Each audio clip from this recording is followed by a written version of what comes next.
মনে হচ্ছে অজন্তা গার্মেন্টসের অর্ডারটা আমরা সময়ের আগেই ডেলিভারি দিয়ে দিই। নমস্কার মিস্টার চৌধুরী, কেমন আছেন? ভালো। আপনি কেমন আছেন? ভালো। আর আপনি থাকতে দিচ্ছেন কোথায়? কানাঘুষে শুনতে পেলাম আপনি নাকি আমার বিরুদ্ধে তদন্ত শুরু করেছেন। আপনাকে আমি শ্রদ্ধা করতাম, কিন্তু স্বপ্নেও ভাবিনি যে আপনি এভাবে বিশ্বাসঘাতকতা করবেন। বিশ্বাসঘাতক? আমি? বিশ্বাসঘাতক আর আমি এই দুটো সম্পূর্ণ আলাদা কথা মিস্টার চৌধুরী। আজ্ঞে না, দুটো শব্দর একটাই মানে, মিস্টার রুদ্রপ্রতাপ সেন। মিল ওনার্স অ্যাসোসিয়েশনের ফান্ড থেকে লক্ষ লক্ষ টাকা সরিয়েছেন। প্রেসিডেন্টের ক্ষমতার আপনি অপব্যবহার করেছেন। অপব্যবহার নয়, ব্যবহার করেছেন। রঞ্জিত বড়দের সামনে ছোটরা কথা বলে না, আমি দেখছি। মিস্টার চৌধুরী, বেইমানিতে গোটা দুনিয়াটা ভরে গেছে। এমন একটা কিছু করুন না যাতে সাপও মরে, লাঠিও না ভাঙে। ঠিক বুঝলাম না। বাংলায় একটা প্রবাদ আছে, যদি ঘুষ নিতে গিয়ে ধরা পড়ো তাহলে ঘুষ দিয়ে রেহাই পাও। শুনলাম অজন্তা গার্মেন্টসের জন্য আপনি নাকি একটা বিরাট অঙ্কের অর্ডার পেতে চলেছেন। তার জন্য আপনি সবকিছু বন্ধ দিতে রাজি আছেন। কোনো অসুবিধা নেই আমার। কত টাকা চাই আপনার? বলুন না কত চাই। মনে করুন না আপনার ভাই এমনিতেই আপনাকে টাকাটা দিচ্ছে না, এর জন্য আপনাকে কোনো রকম বন্ধ দিতে হবে না। বলুন, রাজি?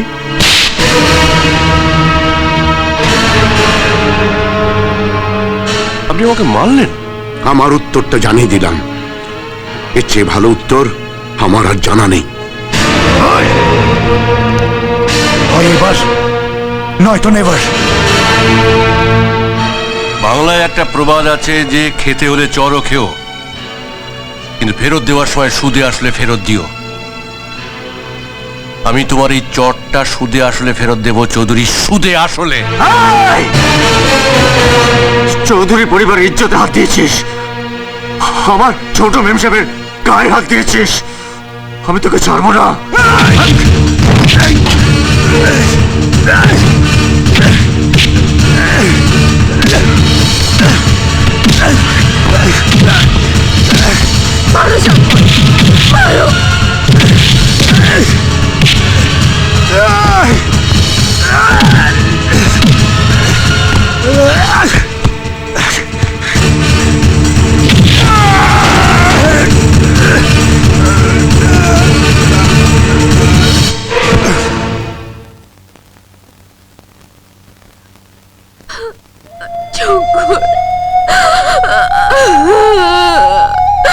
শঙ্কর, তুমি না আসলে আমার।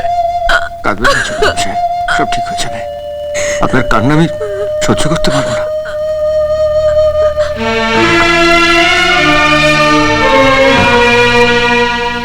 ঘরে সবাই আপনার জন্য চিন্তা করছে। চলুন।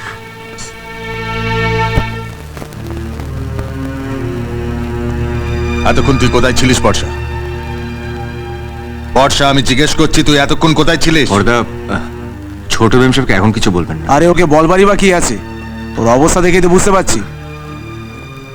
এত নোংরা পার্টিতে তুই কেন গেছিলিস?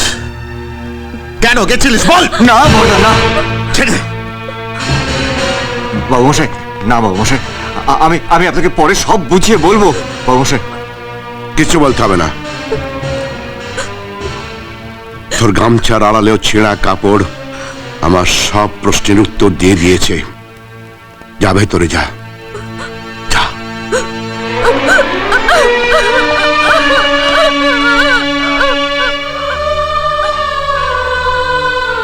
শঙ্কর, শঙ্কর, তোর এই ঋণ আমি কোনোদিন শোধ করতে পারবো না, কোনোদিন না। না বাবু মশাই, ঋণী তো আমি। এই ঋণ শোধ করার জন্য আমি মরতেও পারি বাবু মশাই। না না শঙ্কর, মরতেও পারি। না না শঙ্কর, না।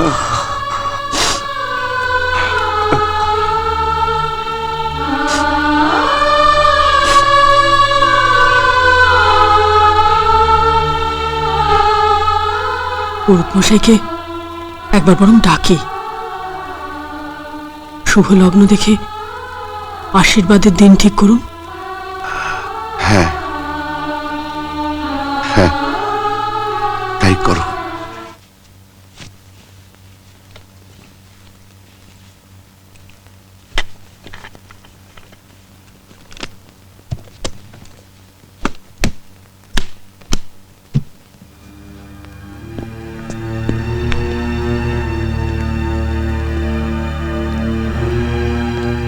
আমি ইঞ্জেকশন দিয়ে দিলাম, কিন্তু ওনার যেটা দরকার তা হলো সম্পূর্ণ বিশ্রাম। এটা সবসময় কাছে রাখবেন। যখনই ওনার যন্ত্রণা হবে একটা ট্যাবলেট দিয়ে দেবেন। ওনার কি হয়েছে ডাক্তারবাবু? Mild heart attack. ভয় পাওয়ার কিছু নেই, আমি কাল আবার এসে দেখে যাব। আসি।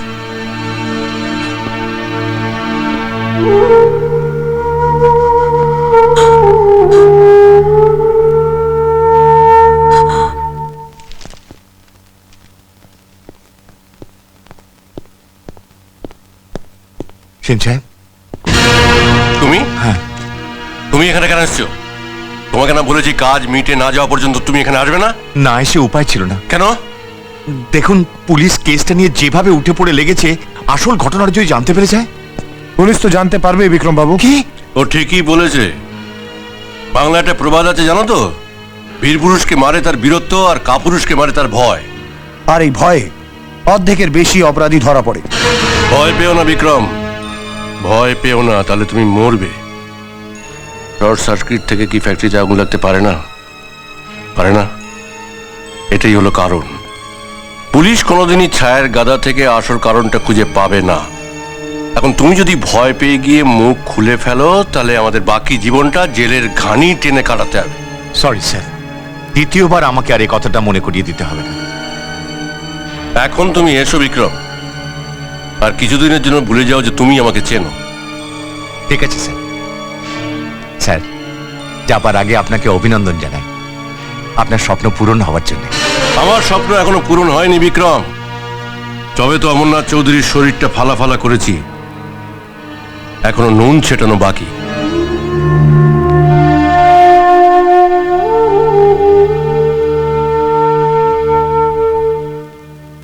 তুমি এত ভেঙে পড়ছো কেন?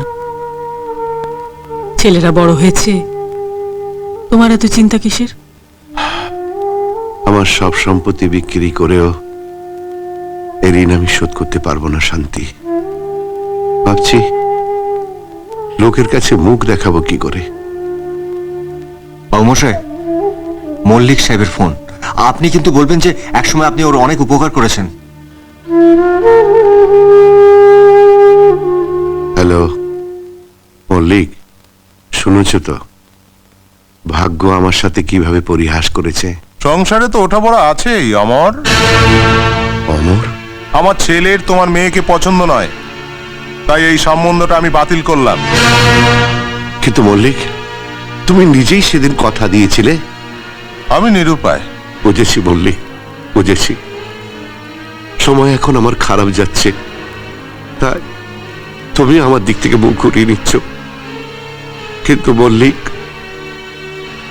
আমার দুর্ভাগ্যের শাস্তি তুমি আমার মেয়েকে কেন দিচ্ছ ভাই? ওর কি অপরাধ? বললাম তো আমি নিরুপায়। I am sorry.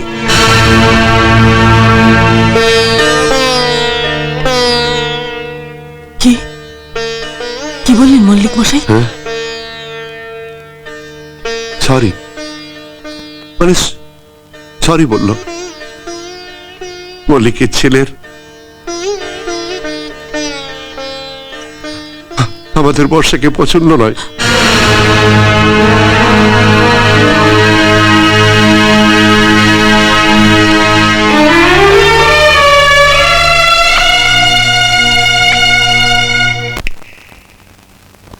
আর কতক্ষণ জেগে বসে থাকবে?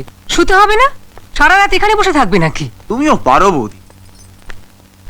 বাড়িতে একটা এত বড় বিপদ, সম্বন্ধ ভেঙে গেল, তুমি শোবার কথা বলছো?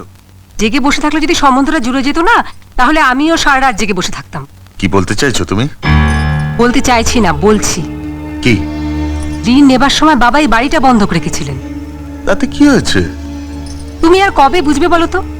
বাবা তো এমনিতেই সব খুঁয়ে বসে আছে, এরপর না তোমাদের ফ্যাক্টরির দিকে হাত বাড়ায়। বাবার আর বোনের উপর মায়া দেখিয়ে যদি ঋণের বোঝা কাঁধে তুলে নাও, তাহলে বাবার সাথে সাথে তোমরাও ডুব। সময় থাকতে থাকতে নিজেদের ব্যবসাটা সামলাও। বাবার ভুলে ছিল, তোমরা কেন ভুগবে?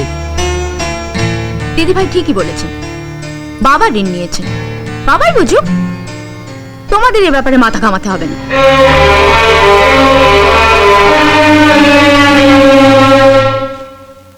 নমস্কার। নমস্কার, বসুন। বসার সময় নিয়ে আপনি আমাদের টাকা ফেরত দিন। দেখুন, এই মুহূর্তে তো টাকা ফেরত দেওয়া আমার পক্ষে সম্ভব না, তবে আমি কথা দিচ্ছি আমি আপনাদের প্রতিটি পাই পয়সা ফেরত দিয়ে দেবো। দেখুন, আপনার সততা সম্পর্কে আমাদের কোনো সন্দেহ নেই, কিন্তু টাকাটা আমাদের এখনই খুব প্রয়োজন। আমাদের একটা সাজেশন আছে, আপনার তো অনেক কোম্পানিতে শেয়ার আছে, আপনার অনেক জায়গা জমি আছে, কাগজপত্র রেডি করে নিয়ে এসেছি, আপনি শুধু সই করে দিন। মিস্টার ধনুকা, এইটুকুই তো আছে। এইসব বিক্রি করলেও আপনাদের ঋণ শোধ হবে না, তাই ভাবছি এইগুলো দিয়ে আবার নতুন করে ব্যবসা শুরু করব, যাতে আপনাদের প্রতিটি পয়সা আমি শোধ করে দিতে পারি। আমাকে একটু সময় দিন।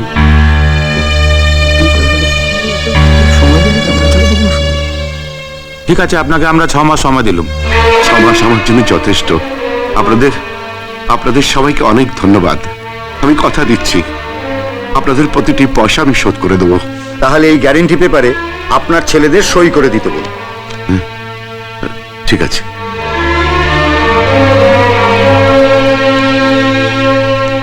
বিজয়, এটা একটু সই করে দাও, তাহলে ওরা নিশ্চিন্ত হতে পারবে।